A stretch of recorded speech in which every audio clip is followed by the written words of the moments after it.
10 € offerts. Et votre premier pari remboursé en cash. Avec le lien en description et le code promo JDR10.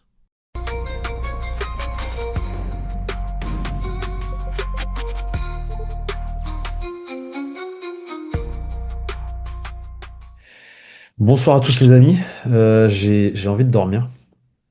J'ai envie d'aller dormir. Je suis avec Léo. Je parle tranquille parce que j'ai pas envie de m'énerver. Léo ce soir. J'ai pas envie de m'énerver. Je me suis assez énervé dans le live. Vous avez été 45 000 à nous voir avec un pic à 2700 personnes après le match.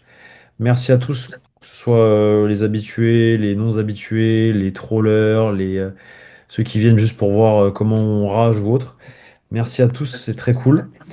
On a aussi atteint la barre des 100 000 abonnés, Léo, ce soir. Donc, encore une fois, merci pour toute cette force que vous nous donnez au quotidien.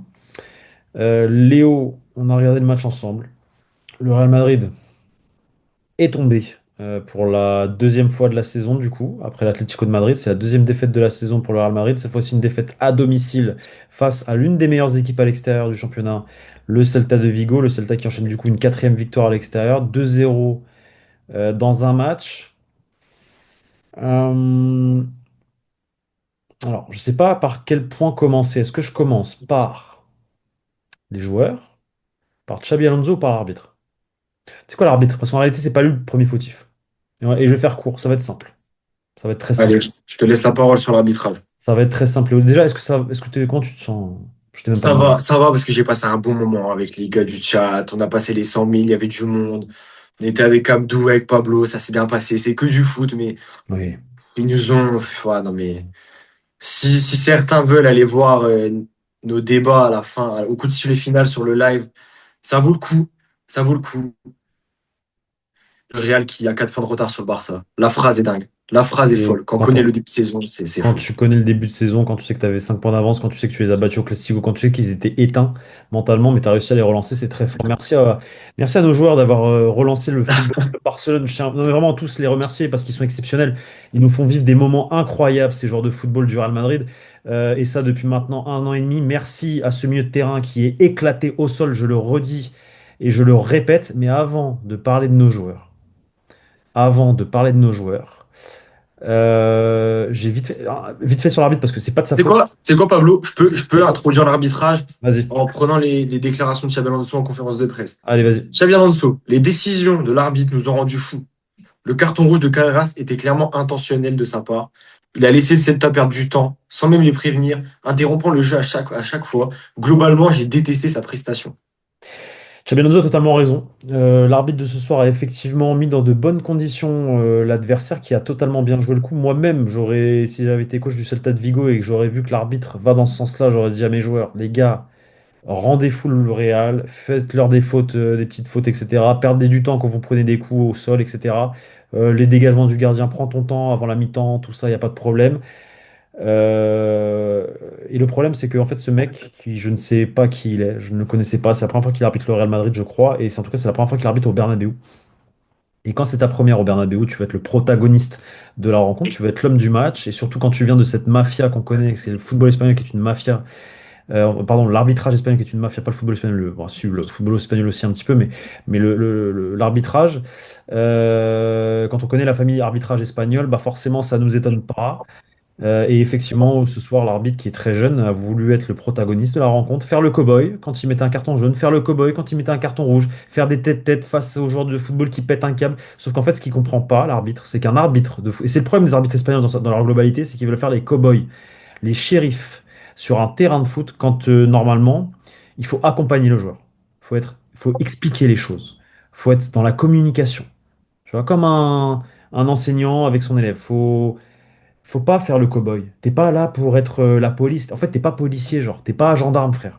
T'es pas là, tu contrôles tes gars, là. T'es pas le contrôleur euh, à la gare de Saint-Denis, frère. T'attends les gens et tu les contrôles, votre passe Navigo. Non, c'est pas ça, en fait. Un arbitre, c'est pas ça, frère. Un arbitre, c'est pas ça. Un arbitre, normalement, quand il se passe quelque chose, tac, t'expliques pourquoi au capitaine, truc, t'essaies d'instaurer du calme. Là, il a fait tout l'inverse, en fait. Il a rendu tout le monde fou. Et l'adversaire, qui a hyper bien joué le coup, et du coup, c'est la suite de mon propos. Bravo au Celta de Vigo pour leur rencontre, pour leur match.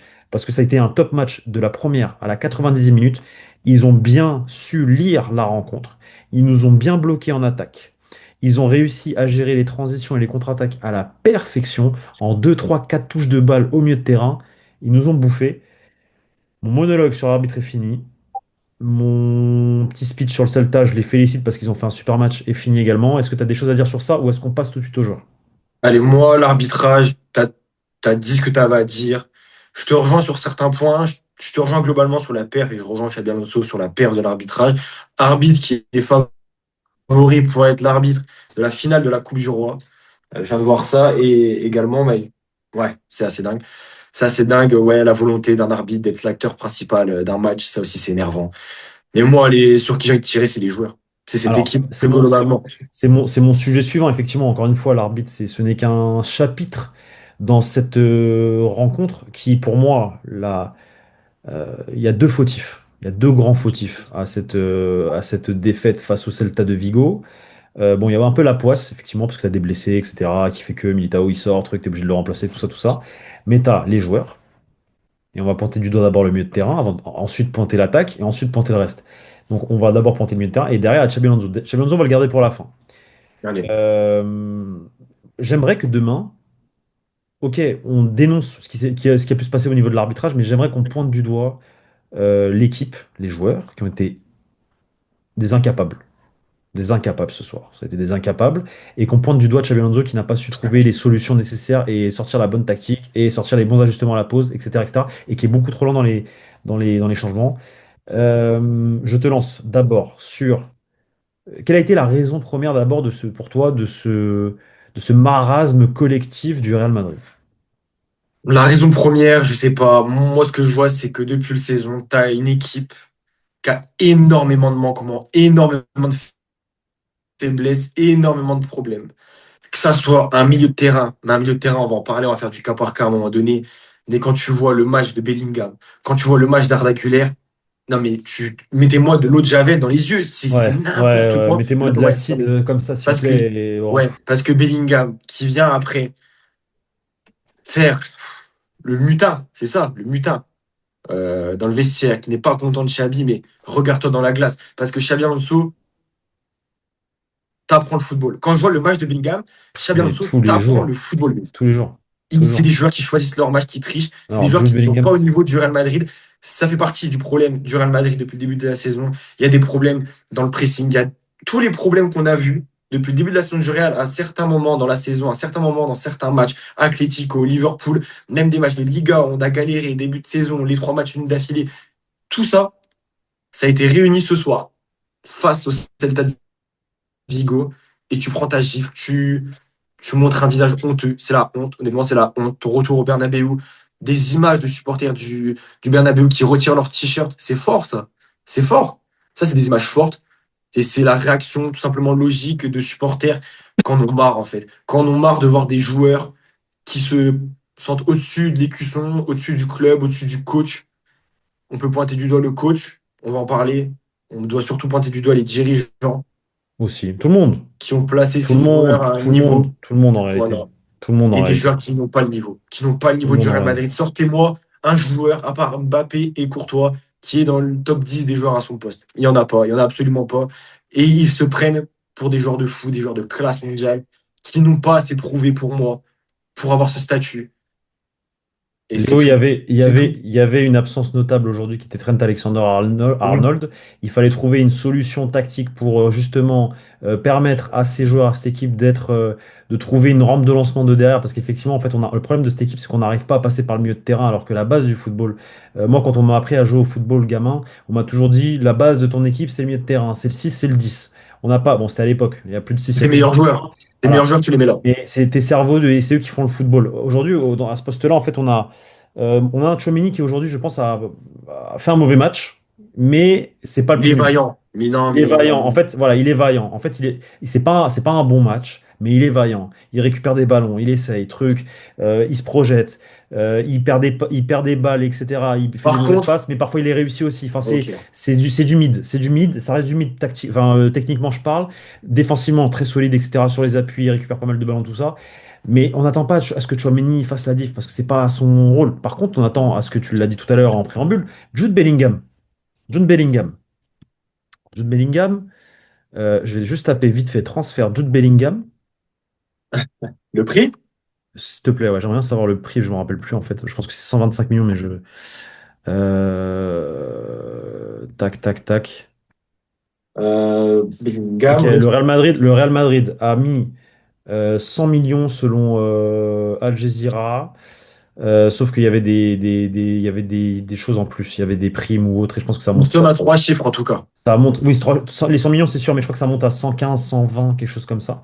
Donc quand tu lâches autant d'argent pour un joueur qui est censé jouer 10 à la base ou même 8 au Borussia Dortmund, qui est censé être la relève de Toni Kroos. Parce que quand il arrive, Jude Bellingham, de Toni Kroos ou même Modric, quand il arrive, Jude Bellingham, on fait ah ouais, là, on chope le crack générationnel du football. Voilà, on le, comment dire, il est dans le même panier que les Moussala, etc.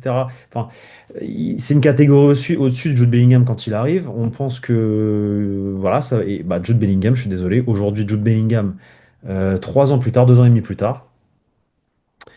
Dites-moi à quoi sert Jude Bellingham, s'il vous plaît. Dites-moi à quoi sert Jude Bellingham, à part à être un joueur en plus sur le terrain qui ne sert à rien, qui ne bouge pas, qui est trop statique, qui ne fait pas assez bouger le ballon, qui ne redescend pas quand il faut venir essayer de créer depuis derrière, qui attend devant comme un poteau le ballon quand Tchouaméni ou Arda Güler ont le ballon. Enfin, il n'y a pas de mouvement, ça court pas.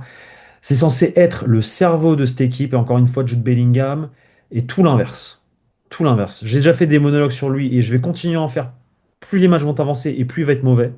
Parce que je suis désolé, quand tu as coûté autant d'argent au Real Madrid, et que tu es censé être la relève au milieu de terrain, et qu'en plus, tu fais ton caca nerveux au mois de mai, que tu dis, ouais, au mois de mars, au mois de novembre, pardon, et que tu dis, oui, ça me convient pas de jouer au milieu de terrain, j'ai pas envie d'être à la création, j'ai envie d'être devant, je sais pas quoi, donc bref, que tu fais ton caca nerveux, que tu ne penses pas à l'équipe, que tu crois être je ne sais qui, parce que tu as gagné une Ligue des Champions en ayant marqué 20 buts, merci, mais moi, ces joueurs-là, j'en veux pas en fait dans mon équipe. Je suis désolé, j'en veux pas. Moi, ce comportement-là, j'en veux pas. Et aujourd'hui, il dégage rien. Jude Bellingham, c'est censé être, encore une fois, là, c'est censé être une star, en fait. C'est censé être un patron. C'est censé être un patron, il dégage rien. Il te prend même pas l'équipe sur son dos, il fait rien, frère. Il est là, il sert à rien, gros. Je suis désolé, il sert à rien. Il sert à rien. Je sais pas si t'as quelque chose à rajouter sur lui, mais Bah, à force d'être partout sur le terrain, en fait, il est nulle part. Il est nulle c'est ça, part. c'est ça. Tu cherches sa Mais partout, partout où, en fait? plus-value dans ce Partout Real où, Madrid, tu frère? la trouves Partout pas. où? Qu'est-ce qu'il fait, gros? Qu'est-ce qu'il fait? C'est ça. Rien. Certains diront qu'il n'est pas compatible avec Arda Güler. Au bout d'un moment, c'est pas le petit Turc à côté de lui qui fait qu'il est mauvais, qui Ah, fait qu'il fait des c'est contrôles pas- à 2 mètres, qui rate des passes. En fait, moi, quand je vois les top milieux de terrain, les Vitinha, les Pedri, mais il y a un gouffre.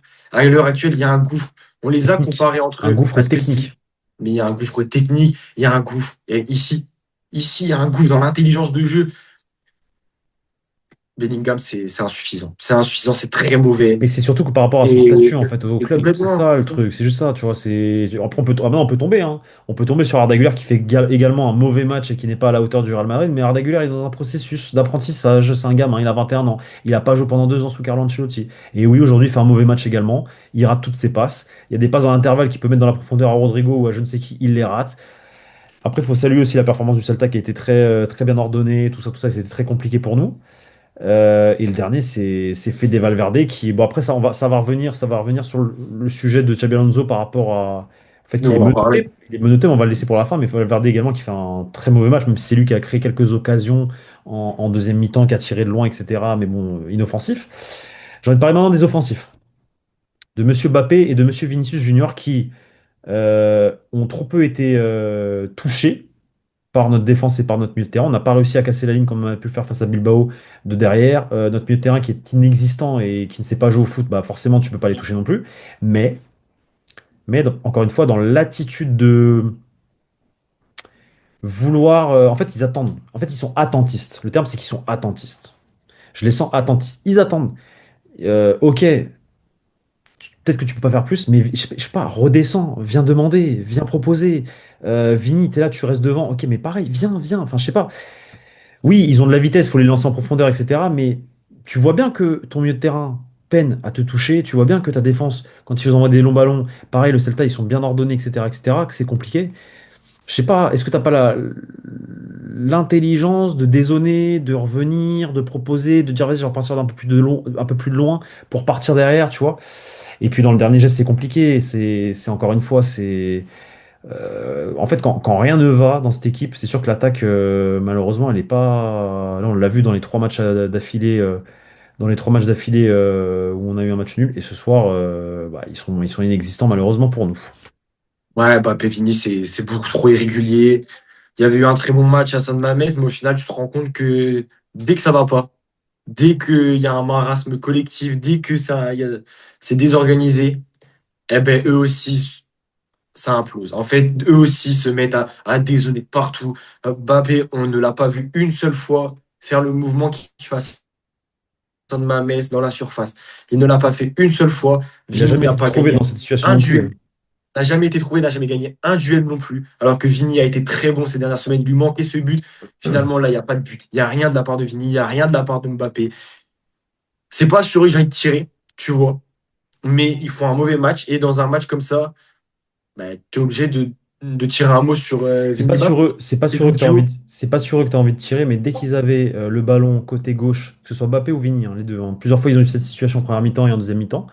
Ils sont sur le côté gauche, ils vont pour déborder, ils ont le face à, ils ont le un contre un ou le un contre 2 contre le défenseur du Celta. Ils se sont fait bouffer tout le match par le latéral droit du Celta de Vigo, par les deux défenseurs du Celta de Vigo qui étaient dans le demi-espace droit de la défense. Ils ont pas réussi à éliminer. Et à chaque fois, quand ils étaient à ça de l'éliminer, tu avais un retour du deuxième défenseur. Et ça se jetait, ça cherchait la faute, mais ça défendait bien côté. Ils sont pas réussi à rentrer dans la tête du, ils avaient rien aujourd'hui. Ils n'avaient pas cette étincelle qu'on leur réclame. Léo. Ouais, complètement. Complètement. Et puis, que dire? Que dire aussi? Enfin, moi, je trouve ça dingue, en fait.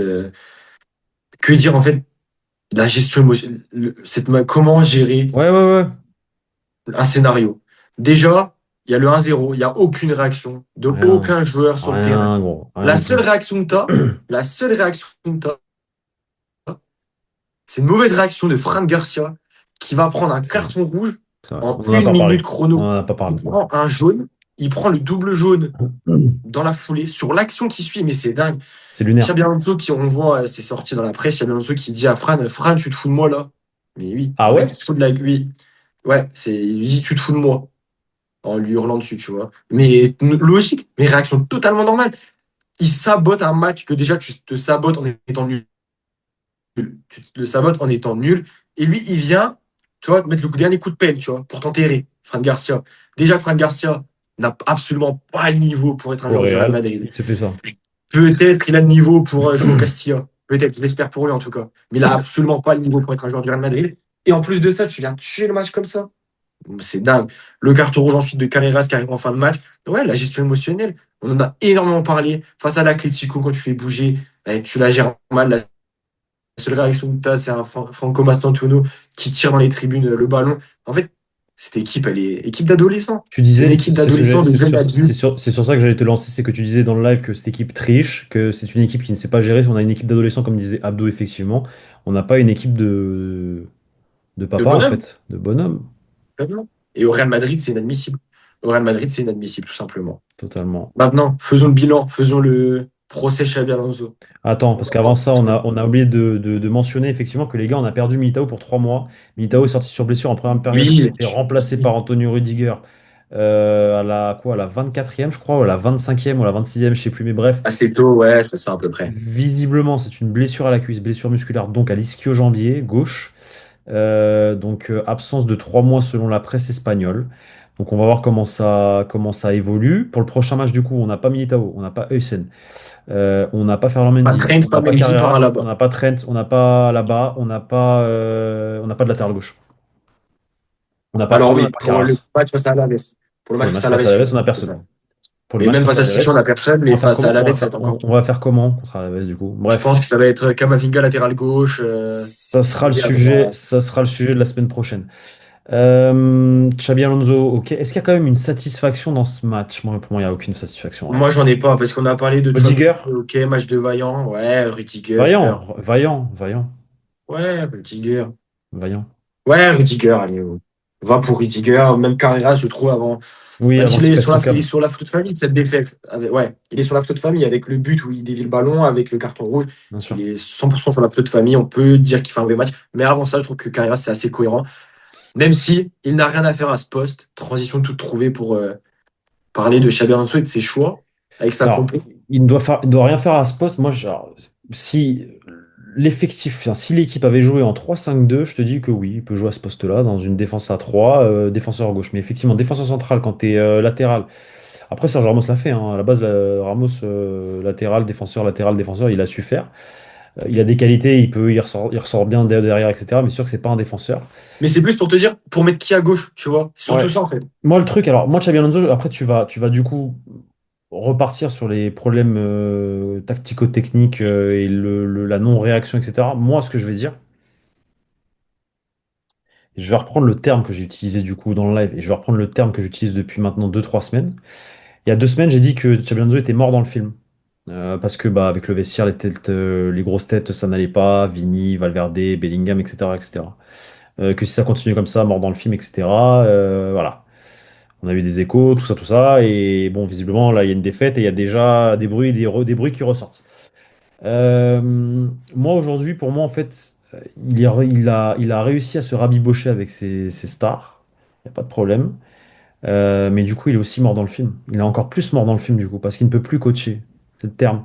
Il ne peut plus manager, coacher, entraîner, parce que il fait de la diplomatie. Il tombe dans du Carlo Ancelotti, comme on l'avait dit avec Victor. On se disait, on a peur de ça. On a peur que ce soit la conséquence, qu'il tombe dans du Carlo Ancelotti, de devoir manager des égos, etc., et de ne plus prendre de décisions fortes.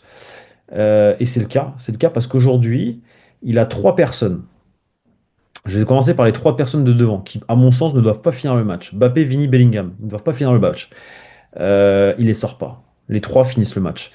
Et on a un Trent Alexander-Arnold, du coup, qui est blessé. Et sur le banc, enfin, tu as des solutions en défense. Tu peux mettre Eder Militao, tu peux mettre Fede Valverde, qui est un excellent latéral droit. Tu peux mettre Raúl Asensio. Ils décident de mettre Raúl Asensio, le pire des 3 choix, au poste de défenseur droit, donc de latéral droit, et de mettre notre très cher Fede Valverde au milieu de terrain, littéralement au milieu de terrain.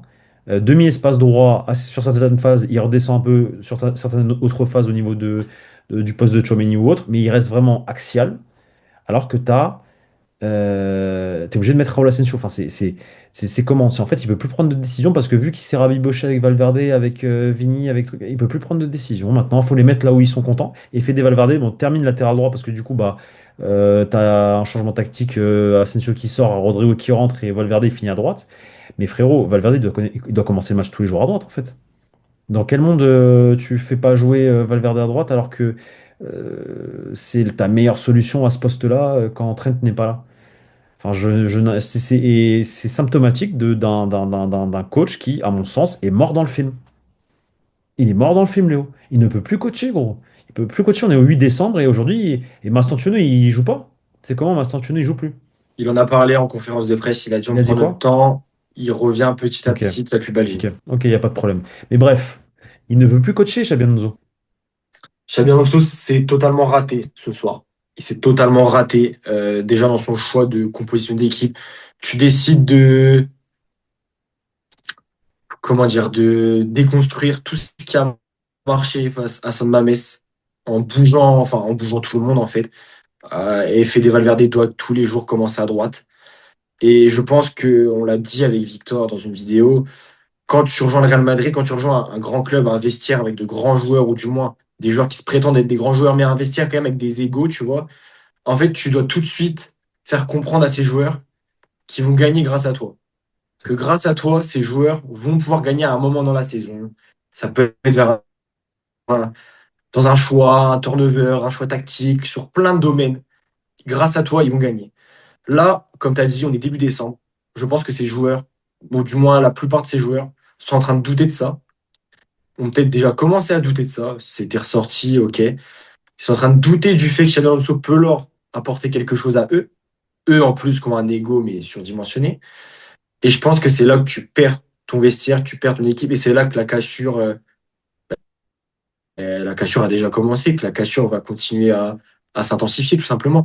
Parce que là, ce soir, pourquoi tu ne mets pas Fede Valverde à droite? Alors que lorsque Trent était absent en début de saison, il n'y avait pas trop de débat. À part une fois peut-être où c'est Raúl Asensio qui a commencé à droite, Fede Valverde était tout le temps titulaire au poste de latéral droit. Là, ce soir, tu le fais pas. Ce soir, tu envoies le pauvre, j'ai envie de dire Raúl Asensio. Parce que c'est pas un cadeau ce que tu lui donnes ce soir, hein. Du tout, du tout. Lui Parce que qui là, on tombe revient sur très lui. très bien en poste de défenseur central. Parce qu'on tombe sur lui ce soir, parce qu'il joue pas à son poste, en fait, tout simplement. Il joue pas à son poste. Il joue pas, il joue absolument pas à son poste. Il joue pas à son poste. Et, et il s'est raté en plus en cours de match. Il se rate. Le Real a besoin de marquer un but. Tu fais rentrer un gars qui n'a pas marqué depuis 7 ans au Real Madrid, depuis 30 matchs, en vrai. Depuis 30 matchs, qui n'a pas marqué au Real Madrid, Rodrigo. Et, euh, et tu fais que 3 changements. T'en fais un Ouais. parce que tu es obligé avec. Et tu fais rentrer Rodrigo quand Rodrigo tu prends le premier Gonzalo. but et Gonzalo Garcia quelques minutes plus tard. En fait, t'as pas d'idée, t'as pas de plan B. Victor en avait parlé une fois dans une vidéo, t'as pas de plan B. Alors oui, tes plans B sur le banc, ils sont mauvais. Alors, absolument. Ah, c'est Mais ça tu le as problème aussi. 22 joueurs, tu dois savoir faire quelque chose d'autre. Tu dois Est-ce avoir un que, plan B. Pour moi, c'est est-ce raté. que, est-ce que le public ne va pas commencer à dire les termes et à crier quand les résultats ne sont pas bons au Real Madrid et que c'est la crise sportive, généralement le public réagit. Est-ce qu'on ne va pas avoir dans les prochaines semaines des petites animations en public contre l'équipe et contre cette direction qui est totalement attentiste, comme son groupe finalement, comme ses joueurs. Il y a juste le coach qui veut changer les choses, mais il est tout seul et je pense qu'il perd, en fait, il perd pied maintenant, il est complètement noyé. Mais une direction qui effectivement qui laisse le sportif de côté, qui n'a d'autres chats à fouetter ailleurs en fait tout simplement. Et le sport, le terrain, c'est fini à partir du moment où tu as tout gagné et que tu es sur des business et que tu dois développer d'autres choses. Le sportif, forcément, tu le laisses de côté, surtout que tu as eu pour habitude aussi de remporter des titres en faisant le minimum de transferts ces dernières saisons. Donc, bref, tu gardes cette politique-là. Mais en fait, là, voilà, c'est sûr qu'on arrive à une certaine limite, que ce Real Madrid a besoin d'être renforcé dans l'équipe, dans l'effectif, qu'il y a des joueurs qui n'ont pas le niveau du Real Madrid, qu'il y a des joueurs qui déçoivent aussi. Je pense qu'il va falloir prendre des décisions fortes l'été prochain potentiellement de se séparer de certains joueurs problématiques aussi dans le vestiaire, qui n'ont pas la bonne mentalité du Real Madrid. En tout cas, moi, c'est pas des joueurs comme ça qui. Moi, ces mecs-là, ils me représentent pas, hein, je te le dis, hein. Il y en a très peu qui me représentent dans cette équipe, hein. Il y en a très peu qui, moi, représentent mon madridisme ou comment je vois le Real Madrid selon ce que je pense que c'est que le Real Madrid. Limite, je te les compte sur les doigts d'une main, hein. Mm. Enfin bref, on fera peut-être le listing plus tard dans la saison parce que voilà. Mais bref, Léo, est-ce que tu as autre chose à dire? Est-ce que tu as un autre message à faire passer? Moi, j'ai peur, Pablo. Je crois que j'ai une vision. Vas-y, Mais je crois que j'ai eu un vas-y, flash. fais ton Edouard Guiri. Fais ton Edouard Guiri, s'il te Non, plaît. mais Beo Cosas. il y a Beo des gros Cosas. problèmes au Real Madrid. Et il y a un autre club aussi où il y a des gros problèmes. C'est Liverpool. Ok. Purée, mais je crois que le destin, il est écrit. Je C'est pense lié? que ce qui se passe ce soir, ben, il y a un club anglais qui doit se frotter les mains. Il y a City. Ouais, il y a City, au vu du match de mercredi. Il y a aussi Liverpool, je pense. Je pense que tôt ou tard, on va commencer à mettre tout sur Xabi, malheureusement, parce que tout n'est pas à mettre sur lui. Il fait des erreurs. Il y a des matchs où il fait des erreurs, Oui, bah, absolument. aujourd'hui, il Mais fait une comme erreur de tout fou. coach. Mais comme tout coach fait des erreurs. Mais dans les autres clubs, ou dans d'autres contextes, le coach fait une erreur. Il est Ok, on la soutenu. note. Il est Il est soutenu. soutenu. Tu retiens de ton erreur. Luis Enrique a fait un nombre incalculable d'erreurs lors de sa première saison au PSG. Regarde la saison d'après. Je pense au bout d'un moment, on va tout mettre sur Xabi. Est-ce qu'il sera viré ou pas? Je t'aurais dit non, catégorique il y a un mois. Maintenant, avec autant de points perdus, autant de points laissés au Barça, autant d'images négatives données par le Real Madrid cette saison, c'est pas Sauf, impossible. sauf que ce n'est pas lui le problème. Sauf que ce n'est pas lui le problème. Et il y a une équipe de Liverpool qui va aussi devoir faire un choix entre Arne Slot et une partie de son vestiaire, notamment Mohamed Salah. Je pense que Arne Slot n'est pas non plus le problème principal. Bref, c'est un autre débat. Mais je pense que l'échange peut vite être fait. Pas l'échange, non, parce qu'on ne veut pas d'Arne Slot au Real Madrid, mais je pense que voilà. Xabi aurait Mais pu à un moment ce donné sera, peut-être ce sera être jamais, intéressé par Liverpool. ce sera jamais Arne Slot au Real. Non, non, non, mais pour te dire que, attention, je pense qu'on peut vite perdre Xabi et je pense que le Real Et qui Madrid partent à Liverpool. Ouais, je perdrait pense. plus que le Real Madrid en cas de divorce. Tu me parlais de la première ligue, là, débat parallèle. Est-ce qu'Arsenal perd la première ligue pendant le Boxing Day, là? Ouais, mais je ne comprends pas comment Arsenal a pu se faire recoller aussi rapidement, si facilement. Je vois cette équipe quand même au-dessus des autres, mais maintenant, attention. Aston On verra. Villa, On verra. City, On on verra. verra bien. On verra. En tout cas, Moi, je pense que le Boxing Day qui arrive, ils vont tout perdre. En tout c'est cas, possible. dis-moi, ouais. En tout cas, pour faire la transition Première Ligue, mercredi, Manchester City, réception au Bernabeu, Ligue des Bon, Champions. on est mort dans le film. Ça craint, ça pue, ça sent pas bon, il y a une mauvaise odeur. Ensuite, il y a Ça peut- Alaves. Il y Et a la ensuite, il y baisse a en fait. Séville, où je serai au stade, du coup, et où je sens que ça va être Ok. historique. Dans le mauvais sens du Dans le terme. mauvais sens du terme? Dans le mauvais Ok. sens du terme. Dans le mauvais sens du terme. Léo, merci à toi. Les Merci amis, à toi, merci à Pablo. tous. Encore une fois pour les 100K. Merci à tous pour le nombre de personnes qui avaient tout à l'heure dans le live. Merci à tous, merci à tous, merci à tous. Nous, on continue le charbon. La saison n'est pas finie. Le Real Madrid est peut-être mort, mais pas le journal du Real. Donc, les gars, abonnez-vous, donnez de la force. Et on se retrouve dès demain pour une nouvelle vidéo et likez ce superbe débrief. Superbe débrief avec Léo. Ciao. Ciao, ciao, ciao.